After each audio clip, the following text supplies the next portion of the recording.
எல்லாருக்கும் வணக்கங்க. இன்னைக்கு அனிதா புஷ்பவனம் குப்புசாமி யூடியூப் சேனல்ல உங்களை எல்லாம் சந்திக்கிறதுல ரொம்ப ரொம்ப மகிழ்ச்சி. சரி, இன்னைக்கு நான் உங்களுக்கு பாலக் பன்னீர் செய்து காமிக்க போறேங்க. பாலக்னா என்ன அப்படின்னா நம்ம ஊர் பசலைக்கீரைங்க. அந்த பசலைக்கீரையிலேயே ரெண்டு வகை இருக்கு. ஒன்று நம்ம ஊர் பசலைக்கீரை ஒரு கொஞ்சம் தடியா இருக்கும் இலை எல்லாம். அதுல சாம்பார் குழம்பெல்லாம் வச்சா ரொம்ப நல்லது. இப்போ டெல்லி பாலக்கீரை கிடைச்சதுன்னா அது கொஞ்சம் லேசா இருக்கும் இலை. அந்த பாலக்கீரையில பாலக் பன்னீர் சேவி செஞ்சோம்னா ரொம்ப சுவையாக இருக்கும். அது இல்லைன்னா கவலையே படக்கூடாது. ஏதாவது ஒண்ணு இல்லைன்னா ஆப்ஷன் நமக்கு கட்டாயம் இருக்கு இல்லையா? நம்ம ஊர் பாலக்கே எடுத்து செய்யலாங்க. பாலக் உங்களுக்கு எல்லாம் தெரியும், அதாவது பசலைக்கீரை இருதயத்திற்கு ரொம்ப ரொம்ப நல்லதுங்க. அது அடிக்கடி உணவுல சேர்த்துக்கிறது, அது சலாட்லயும் சேர்த்துக்கணும். அந்த சலாட் எல்லாம் எப்படின்னு உங்களுக்கு போக போக நான் சொல்லித்தரேன், எப்படி எந்த முறையில சாப்பிடணும்னு சொல்லிட்டு. சரி, இப்ப பாலக் பன்னீர் கிரேவி செய்யறதுக்கு தேவையான பொருட்கள் என்னென்னு பார்த்துடலாமா? பசலைக்கீரை ஒரு கட்டு, பன்னீர் துண்டுகள் 200 கிராம், பொடியாக நறுக்கிய பெரிய வெங்காயம் 1, பொடியாக நறுக்கிய தக்காளி 2, பச்சை மிளகாய் 2, பூண்டு 3 பல், இஞ்சி சிறிய துண்டு, பட்டை ஒரு சிறிய துண்டு, கிராம்பு 2, ஏலக்காய் 2, சீரகம் 1 டீஸ்பூன், முந்திரி பருப்பு 4, தயிர் 1 டேபிள் ஸ்பூன், பால் ஏடு 1 table spoon, kasuri methi 1 teaspoon, எலுமிச்சை பழம் 1/4 துண்டு, உப்பு தேவையான அளவு, எண்ணெய் தேவையான அளவு. இப்போ இந்த செய்யறதுக்கு முன்னாடி இன்னொன்னு சொல்லிடுறேங்க. அதாவது ஒருத்தர் என்ன எழுதியிருக்காருன்னா கமெண்ட் பாக்ஸ்ல நீங்களும் போய் பாருங்க. நான் 8 நாளா திரிஃப்லா பவுடர் நீங்க சொன்னது போல குடிச்சு மேடம் 3 கிலோ குறைஞ்சிருக்கேன் அப்படின்னு சொல்லிட்டு சொன்னாரு. ரொம்ப மகிழ்ச்சியா இருந்தது. ஏன்னா நான் சொல்றதை அவர் ஃபாலோ பண்ணியிருக்காரு கரெக்டா. இது போல நீங்களும் செய்யுங்க. அந்த திரிஃப்லா பவுடர்ல நிறைய பேருக்கு நிறைய சந்தேகம் இருக்கு. நாங்க கடையில அரைச்சது வாங்கலாமா, இல்லாட்டி பாத்தீங்கன்னா உங்களுக்கு நாங்களே வீட்டுல வாங்கி அரைச்சிக்கலாமா அப்படின்னு சொல்லிட்டு. அப்படியெல்லாம் இல்லைங்க. உங்களுக்கு பாத்தீங்கன்னா நாட்டு மருந்து கடையில நல்ல திரிஃப்லா பவுடர் சுத்தமா கிடைச்சதுன்னா அதை வாங்கி அப்படியே பயன்படுத்தலாம். இம்காப்ஸ் போன்ற பெரிய கவர்மெண்ட் கடையில எல்லாம் பாத்தீங்கன்னா சுத்தமாவே இருக்கு, அதை வாங்கி பயன்படுத்தலாம். இன்னொரு தம்பி சொல்லியிருக்காரு, எனக்கு முகப்பரு அங்கங்க இருந்தது, அதுல பாத்தீங்கன்னா நீங்க சொன்ன மாதிரி அந்த ஜாதிக்காயும் தேனும் நான் அந்த பருக்கள் மேல வச்சேன், எனக்கு பரு இல்லாம போயிடுச்சு, ரொம்ப சந்தோஷமா இருக்கு ஆண்டி அப்படின்னு சொல்லிட்டு எனக்கு கால் பண்ணி சொன்னாங்க. இது போன்ற நிறைய நல்ல நல்ல டிப்ஸை பயன்படுத்திட்டு நிறைய பேர் ரெமடிஸ் தீர்வு கண்டுகிட்டு இருக்காங்க. அதனால நீங்களும் நம்பிக்கையோட செஞ்சு பாருங்க, நிச்சயமா தீர்வு கிடைக்குங்க. சரி, இப்போ நம்ம பாலக் பன்னீர் கிரேவி செய்யற முறைக்கு போயிடலாங்க. இப்போ பாருங்க, இப்போ நான் 3 பல் பூண்டு சொல்லியிருந்தேன் முழுசா, அதை பார்த்தீங்கன்னா பொடி பொடியாக நறுக்கி வச்சிருக்குங்க. இஞ்சியும் பொடி பொடியாக நறுக்கி வச்சிருக்கு. இப்போ நம்ம ஃபர்ஸ்ட் ஸ்டெப் போயிடலாங்க. நான் பாருங்க அடுப்பு மேலே ஒரு பேன் வச்சிருக்கேன். பேன் வச்சு அதில் தண்ணி வச்சிருக்கேங்க. இப்போ அடுப்பை ஆன் பண்ணுறேன். நல்லா அந்த தண்ணி கொதிக்கிட்டோங்க. அதில் அந்த கீரையை நம்ம முக்கி எடுத்துடணும், அது பிளான்ச் பண்ணணும், அவ்வளோதான். அது ஃபர்ஸ்ட் ஸ்டெப் ஆச்சுங்க. அடுத்தது நம்ம பன்னீர் ஃப்ரை பண்ணணும். அதுக்காக இன்னொரு பேன் வச்சுக்கிறேங்க. அதில் கொஞ்சம் எண்ணெய் ஊற்றிக்கிறேன்.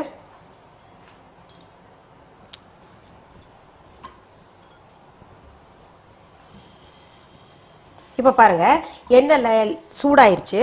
அதில் நம்ம இந்த பன்னீரை போட்டு ரொம்ப லோ ஃப்ளேமில் வச்சிடணும்.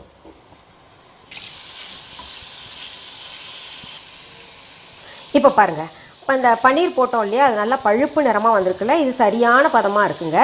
இதில் நம்ம அடுப்பு அணைச்சி இதை எடுத்துடணும். ஏன்னா இதுக்கு மேலே போச்சுன்னா ஒரு மாதிரி கிறிஸ்பி ஆயிரும், அப்புறம் இந்த ரப்பர் மாதிரி இழுக்க ஆரம்பிச்சிரும். அதனால இது சரியான பதத்தில் இருக்குங்க. இந்த பன்னீர் பற்றி சொல்கிறேங்க. இது ஒரு பேக்கெட்டில் பொதுவாகவே வாங்கினீங்கன்னா அதில் 200 கிராம் தான் இருக்கும். அந்த 200 கிராம் தான் நான் பயன்படுத்தியிருக்கேன். இப்போ பாருங்க, தண்ணி நல்லா கொதிக்குது இல்லை. இப்போ அடுப்பை அணைச்சிடலாங்க. அணைச்சு நம்ம என்ன பண்ணணும், இதில் பாலக்கீரையை போட்டுக்கலாம்.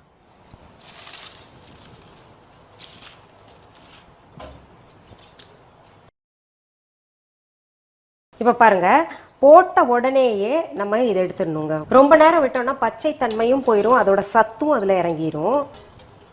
அவ்வளோதான். இப்போ நம்ம பாலக் கீரையை தண்ணியில் சுடு தண்ணியில் 1 நிமிஷம் போட்டு எடுத்து வச்சுருக்கோம் இல்லையா? இப்போ அந்த கீரையை மிக்சி ஜாரில் இந்த பாலக்கீரையை போட்டு அப்புறம் இந்த முந்திரி பருப்பு போட்டுக்கணுங்க. அடுத்தது பச்சை மிளகாயும் போட்டுக்கணும். போட்டு நல்லா கூழாக அரைச்சிடணுங்க. இப்போ நம்ம மிக்சியில் அரைச்சதை எந்த பதத்தில் வந்திருக்குன்னு பார்த்துடலாமா? பாருங்க, நம்ம தண்ணி ஊற்றாமல் அரைச்சிருக்கோம். அந்த இலையில் இருக்கக்கூடிய தண்ணியே நல்லா சாறு மாதிரி நல்ல பதத்தில் அரைச்சிருக்குங்க. இது நம்ம தனியாக எடுத்து வச்சிடலாம். இப்போ அடுத்தது நம்ம அடுப்பை பற்ற வச்சுக்கலாங்க. ஒரு பேன் வச்சு அதில் கொஞ்சம் எண்ணெய் ஊற்றிக்கலாம். இப்போ எண்ணெய் நெய் அவங்கவுங்க ஆப்ஷனுங்க. நான் பொதுவாகவே நெய்யில தான் சமைப்பேன். சரி இன்னைக்கு வித்தியாசமா எண்ணெயில் செஞ்சு காமிக்கலாமேன்னு எண்ணெய் சூடாயிருச்சுங்க. நம்ம இப்போ என்ன பண்ணலாம், மொதல் சீரகத்தை பொரிய விட்டுறலாங்க. நல்லா பொரிஞ்சிருச்சு பாருங்க. அடுத்தது நம்ம பட்டை, ஏலக்காய், கிராம்பு போட்டுக்கணும். அடுத்தது பூண்டும் இஞ்சியும் இருக்குல்ல, அதை போட்டுக்கணுங்க. அடுத்தது இந்த வெங்காயம் போட்டுக்கணுங்க. பொடி பொடியாக நறுக்கி வச்சுருக்கோம்ல, அந்த வெங்காயத்தை போட்டுக்கணும். பாருங்கள் பச்சை வாசனை போயிடுச்சு. ஒரு மாதிரி நிறம் மாறி இருக்குல்ல, லைட்டாக பிங்க், பேபி பிங்க் கலரில் வெங்காயம் மாறிடுச்சு. இதில் நம்ம அடுத்தது தக்காளி சேர்த்துக்கணுங்க. அடுத்தது உப்பு சேர்த்துக்கணுங்க. தேவையான அளவு சேர்த்துக்கலாம். இந்த உப்பு சேர்க்கறது நான் ஒரு விஷயம் சொல்லி ஆகணும். ஒருத்தர் சொல்லியிருந்தாங்க, நீங்கள் உப்பு நிறையா போடுறீங்க, இந்த ஸ்பூனை பாருங்கள், ரொம்ப பெரிய கரண்டி வச்சு இத்தினூண்டு போடும்போது ஐயோ இத்தினூண்டு போடுறாங்களேன்னு நினைப்பாங்க இல்லையா? அதனால் நம்ம எதால் போடுறோன்றது கவனிக்கணும். நல்ல தக்காளி வந்து ஸ்மாஷ் ஆகணுங்க. இப்போ அடுத்தது ஒரு மூடி எடுத்து மூடி வச்சிடலாங்க. நல்லா குழையட்டும். தக்காளி சிம்ல வச்சிருக்கேங்க. இப்போ பாருங்க, நம்ம அடுப்புல தக்காளி எல்லாம் போட்டு வேகட்டும்னு வச்சிருந்தோம் இல்லையா, அது பாருங்க சரியான பக்குவத்தில் இருக்குங்க. தக்காளி எல்லாம் நல்லா வெந்திருக்கு.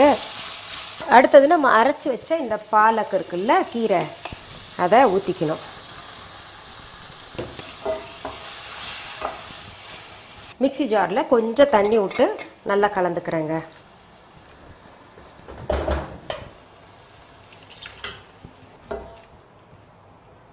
பாருங்கள், அந்த பச்சை நேரம் மாறவே கூடாது கீரை. இது எப்போவுமே அந்த பசலைக்கீரை. இப்போ தண்ணி ஊற்றின பின்னாடி நம்ம சிம்மில் வச்சு விட்ருணுங்க. அந்த கீரையோட பச்சை நிறம் மாறவே இல்லை பார்த்தீங்களா? அடுத்தது நம்ம இப்போ என்ன பண்ணோம்னா, இந்த பன்னீர் இருக்குல்ல, பன்னீரை சேர்த்துக்கணும்.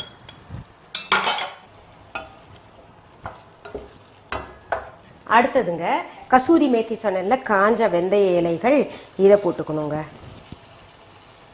அடுத்தது நம்ம இந்த மில்க் க்ரீம் இருக்கு இல்லையா, பால் ஏடு, அதை போட்டுக்கணும். நம்ம வீட்டிலேயே சேகரித்த பால் ஏடுங்க இது. அடுத்தது நம்ம தயிர் சேர்த்துக்கணுங்க. அடுத்தது லெமன் வந்து ஒரு 2 சொட்டு விட்டுக்கணுங்க. அங்கங்கே வெள்ளையா பார்க்கவே அழகாக இருக்குது. அவ்வளோதாங்க, பாலக் பன்னீர் கிரேவி ஆயிடுச்சுங்க. இப்போ நம்ம அடுப்பை விட்டு இறக்கிடலாங்க. பாருங்கள், பாலக் பன்னீர் வந்து உங்களுக்கு செய்யறது ரொம்ப ரொம்ப சுலபமான மெத்தடில் நான் சொல்லியிருக்கேன். நிறைய பேர் பல்வேறு விதமான ஒவ்வொரு ஸ்டைலில் செய்வாங்க. இது வந்து ஹோட்டல் மெத்தடுங்க. ரொம்ப சுலபமாக ஈஸியாக ஒரு 20 மினிட்ஸில் ஆகிடும். இப்போ ட்ரான்ஸ்ஃபர் பண்ணலாமா? சரி, இப்போ நான் டேஸ்ட் பார்க்கட்டுங்களா?